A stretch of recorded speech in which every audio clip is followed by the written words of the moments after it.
Thorik Rizky Maulidan merupakan siswa SMP Negeri 4 Bondowoso dan berasal dari kampung Sukawiryo, Kecamatan Bondowoso. Ia dikenal suka menjelajah bersama dengan teman-temannya dan dikatakan berkeinginan untuk membuat video di saat matahari terbenam. Saat ia berada di puncak gunung, pada saat itulah ia dan juga 3 temannya memutuskan untuk mendaki piramid yang masuk di kawasan Gunung Argopuro, Jawa Timur. Mereka adalah Pungki, Sapril, dan Rizky. Mulai mendaki di hari Jumat pada tanggal 21 Juni 2019. Berangkat pada pukul 7 pagi dan sampai di base camp pukul 7.30. Tidak membuang waktu begitu, mereka sudah siap. Pendakian pun langsung dimulai.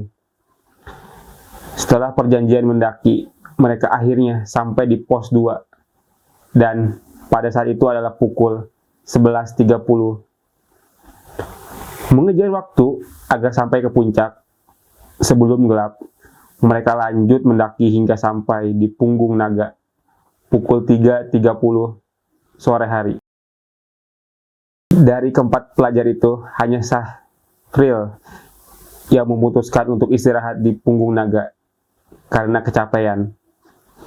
Sementara 3 temannya termasuk Thorik memilih melanjutkan perjalanan ke puncak dan tiba pada pukul 4 sore hari. Karena cuaca tak bersahabat, ketiga pelajar itu langsung turun setelah 10 menit di puncak gunung piramid.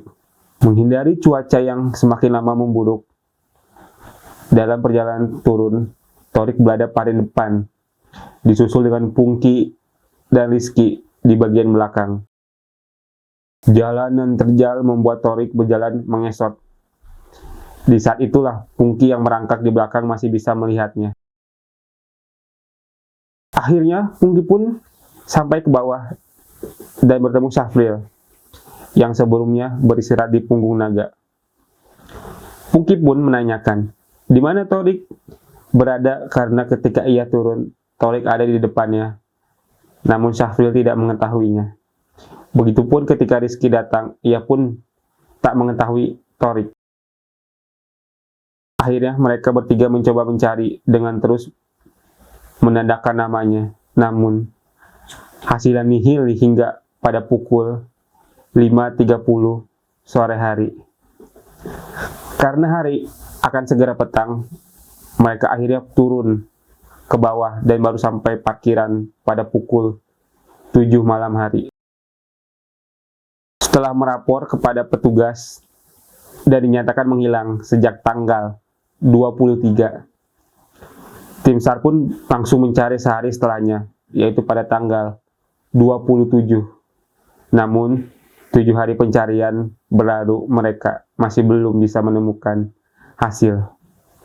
Di saat itulah berbagai pihak sudah ikut bergabung mencari, seperti tim Sarwan Dadri Gema Mahapeta, Universitas Bondowoso, atau disingkat dengan GMPT. Relawan Brigadir Penolong juga tim SAR. Selain itu, proses pencarian Thorik sampai dihentikan tepat pada hari ke-7, pada Minggu 30 Juni 2019. Lantaran sesuai evaluasi dan SOP jangka waktu pencarian.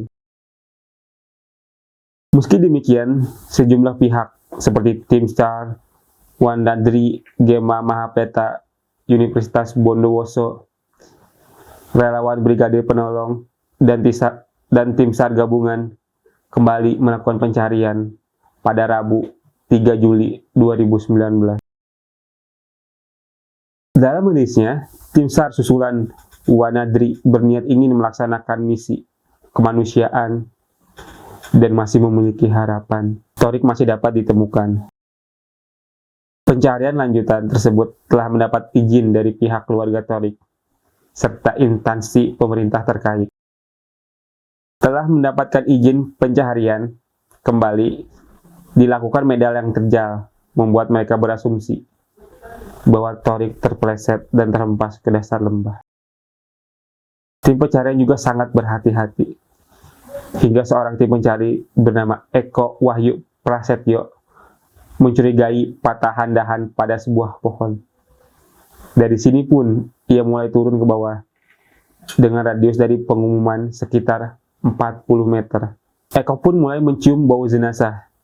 Semakin turun, baunya semakin menyengat. Dengan terus memperhatikan Eko, akhirnya melihat sebuah kaki yang tersangkut di dahan pohon, dan hanya dengan sekali melihat Eko memastikan bahwa itu adalah Thorik. Ia pun langsung membunyikan peluit 3 kali sebagai instruksi bahwa ia menemukan survivor setelah jenazah datang. Ia pun langsung melantunkan azan di dekat jenazah Thorik. Sebagian anggota lain kemudian kembali ke pos 2 untuk memberikan informasi. Sementara Eko, ia tetap menunggu jenazah sampai dengan 1,5 jam kemudian. Setelah itu pula, ia mencoba mengamati dan mengkonstruksi bagaimana Thorik bisa terjatuh.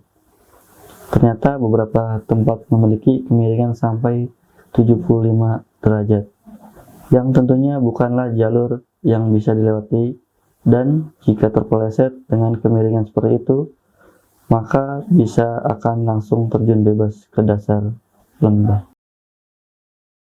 Akhirnya tim memutuskan untuk mengevakuasi paginya demi keselamatan para anggota tim. Pada hari Sabtu 6 Juli 2019, fakta yang semakin membuat pilu jenazah Thorik ditemukan oleh Eko pada tanggal 5 Juli, yang ternyata adalah hari ulang tahunnya yang ke-14, di mana ia lahir pada tanggal 5 Juli 2005. Fakta lainnya, keinginan terakhir Thorik akhirnya tidak bisa terwujud, yaitu membuat video matahari terbenam dari puncak gunung, di mana pada saat itu cuaca memang tidak mendukung. Itulah akhir cerita dari kisah Thorik yang sangat memilukan.